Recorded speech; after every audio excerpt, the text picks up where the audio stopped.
What's good, everybody? It's your boy, O'Shea Duke Jackson, back at it again with another episode of the Celebrity Junk. I got an opportunity to check out Eboni K. Williams on YouTube.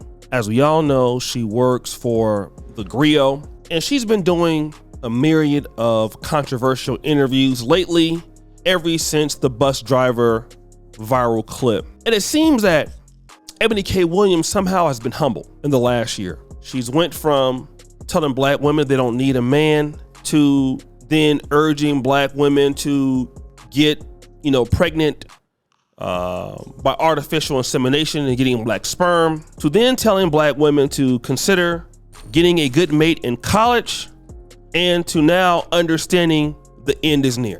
And let me just say this, ladies, I'm not trying to be the kind of person that says I told you so, but I will say this. I don't think you want to end up in the same position as Eboni K. Williams. I really don't. I hate that for our young women all over the black world who are going out here being taught that, you must be superwoman, you can do everything, and we're going to find out that nobody can do everything, okay? Even us as men, we need help, right? And women really also need help. But what am I talking about? We're gonna find out.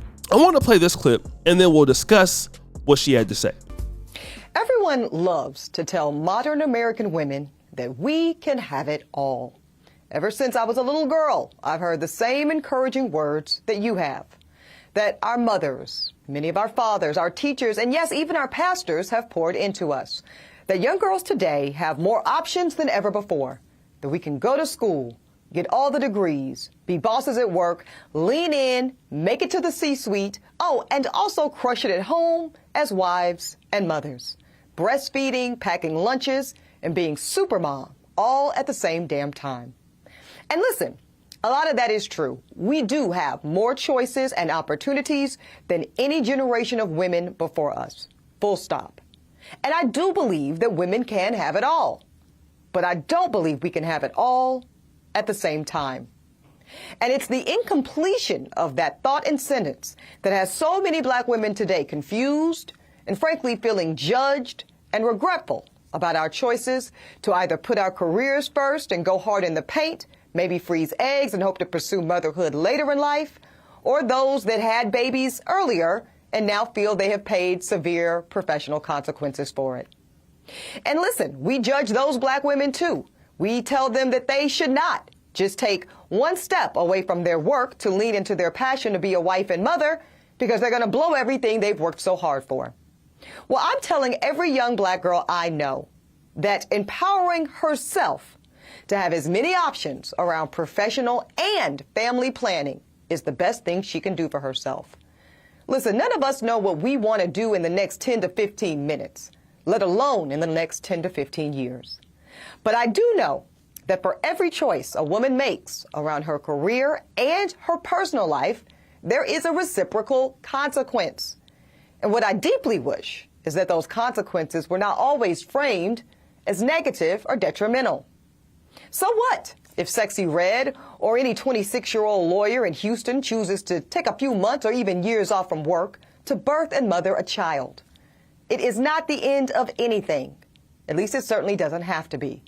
And similarly, so what if a black woman wants to go nonstop in her career path for 20 years plus and then decide to pursue motherhood and or marriage later in life? And y'all know I know from firsthand experience that us geriatric moms-to-be have more difficult and expensive choices around our motherhood journeys. But I also know that had I chosen to step away from work and become a mom 10 or 15 years ago, I would have paid a different price. And yes, that also would have been okay. So if we really want to liberate and love on black women, please, y'all, stop the womb watching and start trusting us to make the best decisions for ourselves, our bodies, and our careers. Again, she beautifully talks about how women are being told that they can have it all, okay? They can have it all. You can get a nice husband, a great husband, be a great wife, a great mother, a great person in business, cooking and cleaning, doing all of those things. chasing a career. But the reality is what? You can't have it all at the same time. See, this is what so many ladies are failing because of unrealistic expectations.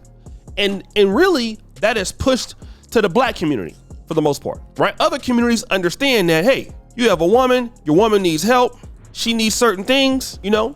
But in the black community, we're telling these young women they can be a mother, they can be a wife, they can be a career-oriented person, they can have it all, and they can't have it all. And it gives them an attitude towards a man who's a helper as if he's negligent.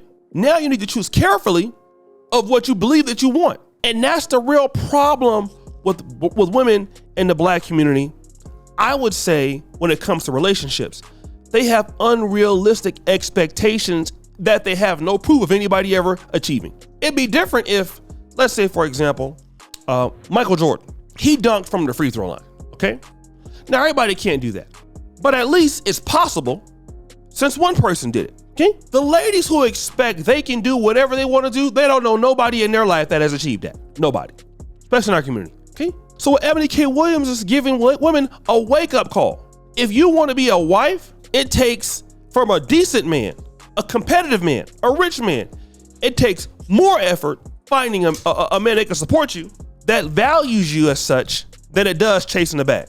Because a lot of ladies want to chase the bag. I get it. Want to be self-sufficient, don't want to depend on a man. I understand. Hell, I don't like depending on nobody. I get what you're talking about. But if you feel like you're going to have some man successful on your time, that's where we're going to have a problem. That's what it is. See, the thing is this. A lot of ladies felt like on their path to success, they're going to meet a man. Really, it's like this. On a man's path to success, he meets a woman. That's how it works. All right? No man that is a top 5 or top 10% man is going to get on your program. We got to tell ladies this. It's not being mean. It's the truth. Okay? No man who respects himself is going to be like, you know what? I worked so hard for all of these options in my life. Let me just stop doing what I'm doing and just deal with this one right here because, you know, I'm going to give her all my options for her. Because, you know, hey, she's on her path. It ain't gonna work like that, okay? A man that got some value, know he got some value in the game, he gonna make you give something. Unless he a dumb simp, but if he got a little bit of experience in the game, he gonna make you achieve something with him. What are you gonna make? Make me make a decision that I don't wanna deal with you like that. Do something for me, okay? And this is the difference between women who have a lot of short-term relationships to the ones that got long-term relationships. It takes effort, work. When you out there, I see some of these ladies out here. You're trying to do it all. Single mom, you're pregnant, you got 2 kids already. You trying to get your rent money. You ain't got no help. You're stressed out. Baby's crying. You know, got to put gas in the car, get the car fixed. It's too much. Look, even as men, we need help. Especially how much you're going to run a business, be a businesswoman.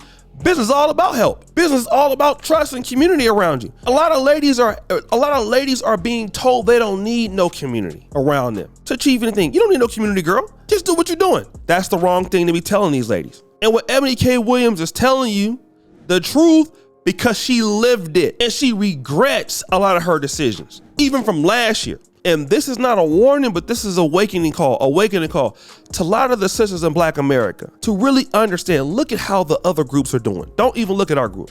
Our group, they're telling us to do the wrong thing, right? Look at the Jewish community. Look at the Indian community. Look at the Chinese community in America, Asian community. How do they operate? Are they working more as a team, or are they out there trying to get the bag by themselves as a woman, taking care of the kids and all that, right? No community works like that. That's successful. We're the only ones telling our sisters to do that. And again, we're not looking at what works. So guys, what do you think? It's your boy, O'Shea Duke Jackson, back at it again with another episode of The Celebrity Junk. Appreciate you for all you just heard, Bell. We're out.